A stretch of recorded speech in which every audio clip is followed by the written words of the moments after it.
이거 갑자기 무대가 높아지니까 달라졌어요. 자, 제가 이제 딱 소개하면 여러분들은 알죠? 김학생 교수님을 소개합니다.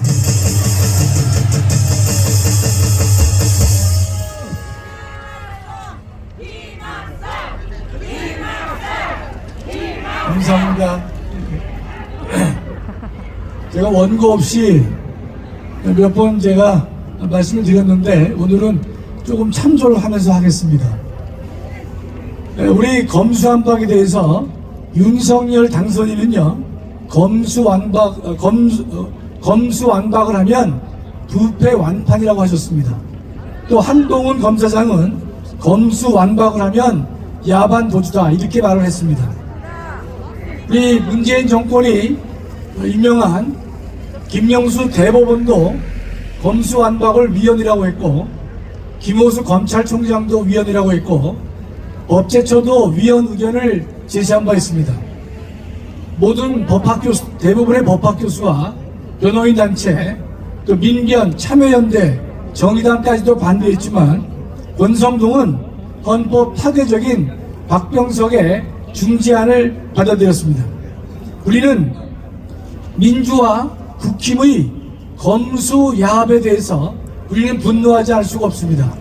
제가 세 가지 면에서 권성동의 중재안 동의가 잘못된 것을 말씀을 드리겠습니다. 첫째, 내용 면에서 틀렸습니다. 6개 권한을 2개로 줄였는데 그 안에 고위공직자와 선거사범이 제외되어 있습니다.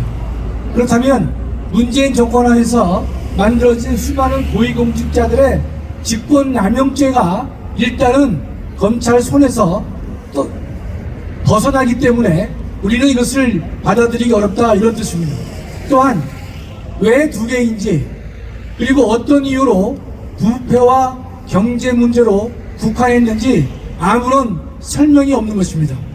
두 번째는 절차적 측면에서 박병석 국회의장이 중재안을 제시했다면 국민의힘이 먼저 동의할 것이 아니라 민주당이 어떤 입장을 취하는지를 본 이후에 하더라도 결코 늦지 않을 터인데 먼저 권선동은 민주당에게 면죄부를 주기 위해서 먼저 동의를 했다. 이 점은 절차적 측면에서 매우 미숙하고 부족하다 이렇게 말씀을 드릴 수가 있겠습니다. 권성동은 함량 미달이다 이렇게 볼 수 있겠습니다. 세 번째, 지금 민주당의 폭주는 우리 국민들이 다 알고 있고 매우 우려하고 있습니다. 그렇다면 검수완박을 통과시킨다 해도 한 달밖에 남지 않은 6월 1일 지방선거에서 압승을 우리가 할 수 있습니다.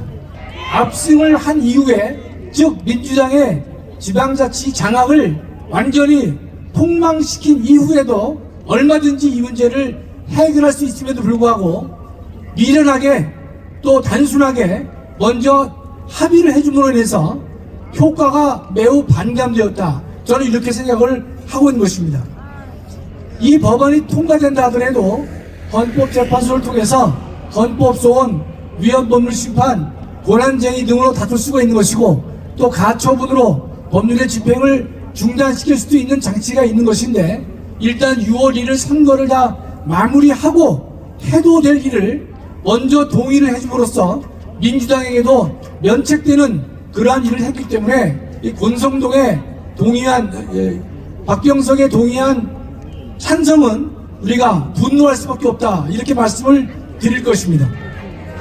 이 권성동의 정치 능력은 낙제일 수밖에 없는 것인데, 이 우리가 사자성어 중에 오월동주란 말이 있습니다. 옛날에 중국의 오나라와 월나라가 서로 원수지간이었습니다. 그랬는데 이들이 특정한 목적을 위해서 같은 배를 타고 협력한 것을 오월동주라고 합니다. 어제 권성동에 동의한 합의는요, 민주와 국힘의 동주, 민국동주다 이렇게 저는 말씀을 드릴 수 있겠습니다.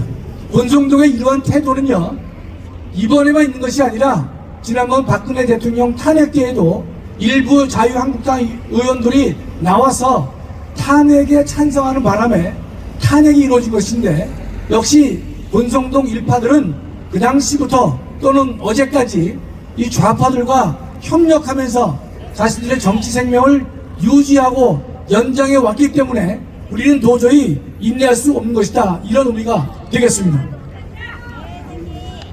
지금 저희는 이번 문재인 정권 하에서는요, 2명의 검찰총장이 사표를 던졌습니다. 그 중에 한 사람은 대통령이 됐지만 또 한 사람 김호수는 상황 판단을 제대로 못해서 말 그대로 더러운 물에 그친 것입니다. 옷으로 그쳤습니다. 우리가 사표를 냈지만은 사표는 내는 시기가 중요한 것인데 다 늦게 검찰총장이 사표를 냈고 고등 검사장들이 사표를 냈지만 어차피 한동훈이가 법무부 장관이 되면 고등 검사장은 사표를 낼 수밖에 없는 상황이라 그들의 사표는 아무런 의미가 없는 것입니다. 사표는요, 결기가 있어야 되고 타이밍이 필요한 것인데 이들의 총장과 고검장들의 사표들은 결국 버스가 떠난 후에 손을 흔든 격이기 때문에 아무런 울림도 없는 것이다. 이렇게 우리가 보겠습니다. 지금 윤 당선인께서 침묵하고 계세요. 어떤 의미로 침묵하고 계신지 저는 알 수가 없습니다. 그러나 여유가 있어 보입니다. 우리 윤 당선인께서는요, 2가지를 하셨는데 한 가지는 얼마 전 한동훈을 법무부 장관으로 지명했습니다. 한동훈에게 칼 대신 펜을 주어서 정치보복의 프레임으로부터 벗어나게 했습니다. 직접 수사를 하지 못하게 함으로써 혹시 복심에 불타 윤 당선인의 트레이드 마크인 공정과 상식을 위반할 수 있는 소지를 원천적으로 봉쇄를 했던 것입니다. 그래서 우리는 이것을 신의 한 수라고 부르는 것입니다. 그런데 현재 민주당은 한동훈을 극렬 반대하고 있습니다. 선수를 감독으로 뛰게 했는데 감사해야 할 일인데도 펄펄 뛰고 있습니다. 우리가 월드컵에서 포르투갈하고 이제 우리는 시합을 하게 되어 있는데요. 포르투갈의 호날두 선수를 시합 직전에 감독으로 교체를 해준다면 우리 대한민국으로서는요, 2손 들고 아멘해야 될 상황인데 한동훈을 법무부 장관을 했으면 감사해야 될 사람들이 오히려 시비를 걸고 있습니다. 아쉽게도 인수위는 검수 완박에 대한 여야 합의를 존중하는 것 같은데 윤 당선인은 어떤 심정으로 침묵하고 있는지 잠옷 궁금하기도 합니다. 그러나 검찰 업무의 달인인 윤 당선인은 앞으로 그려질 중수청에 대한 밑그림을 잘 그리고 계실 것으로 저희는 봅니다. 그래서 저희는 든든하다고 말할 수 있습니다. 우리는요, 윤 당선인께서 국정을 바로 잘 운영할 수 있도록 기도하고 운영하면서 응원하면서 윤 정부를 부정하는 반대 세력들에 대해서 맞서 싸우면 될 것 같습니다. 윤 정부를 지키기 위한 광화문 세력의 헌신과 노력은 5년 내내 지속되어야 할 것이다, 이렇게 생각합니다. 많은 사람들은 광화문 세력을 극우라고 합니다. 우리는요, 죽창을 든 적도 없고 쇠창도 든 적이 없습니다. 국가 원수의 목을 베는 모형을 우리는 한 번도 제시한 바가 없습니다. 이런 일들은 모두 좌파 또는 극좌파들이 이런 일들을 자행했던 것입니다. 여러분, 힘내시고 우리의 길을 굳건하게 열심히 걸어가서 3구 대선의 승리를 계속 이어가시기 바랍니다. 감사합니다. 수고하셨습니다.